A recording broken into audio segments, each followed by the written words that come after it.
बोलिए जय करवा चौथ माता की जय।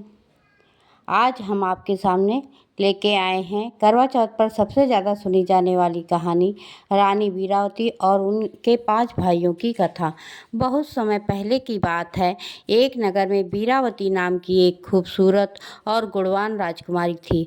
वह 7 भाइयों की इकलौती लाडली बहन थी, जिस पर सभी भाई जान छिड़कते थे। वीरावती का विवाह एक राजा से हुआ।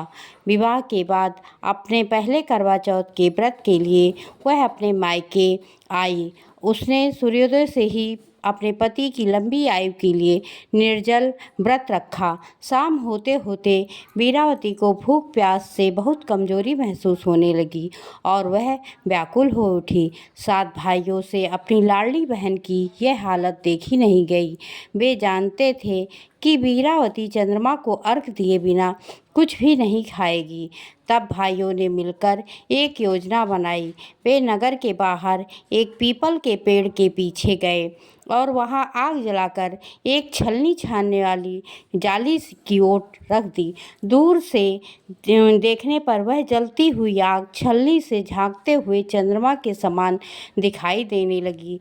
तब भाइयों ने वापस आकर वीरावती से कहा, बहन देखो चांद निकल आया है, तुम अर्घ देकर अपना व्रत खोल लो।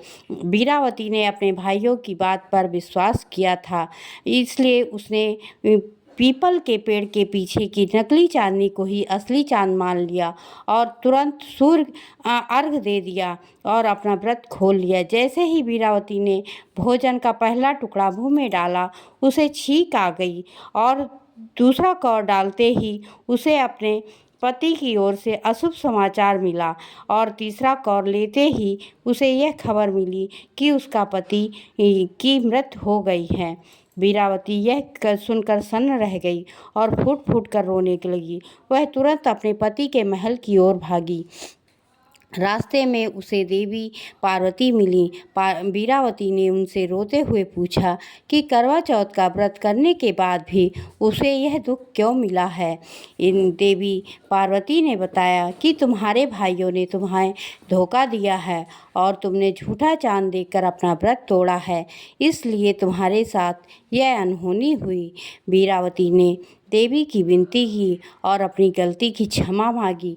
उसकी भक्ति और दृढ़ संकल्प को देखकर देवी पार्वती ने उसे वरदान दिया कि यदि वह पूरे साल पूरी श्रद्धा और नियम से करवा चौथ का व्रत रखेगी तो उसकी पति जीवित हो जाएगा।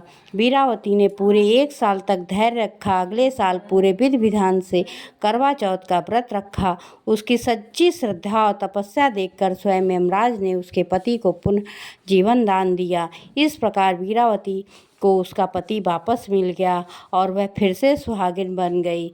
इस प्रकार कथा कहने, सुनने और हुंकारा भरने वाले सभी बहनों को माता करवा चौथ अमर सुहाग का वरदान प्रदान करें, हमारी हाथ जोड़ के यही कामना है। इसी कामना के साथ बोलो करवा चौथ माता की जय।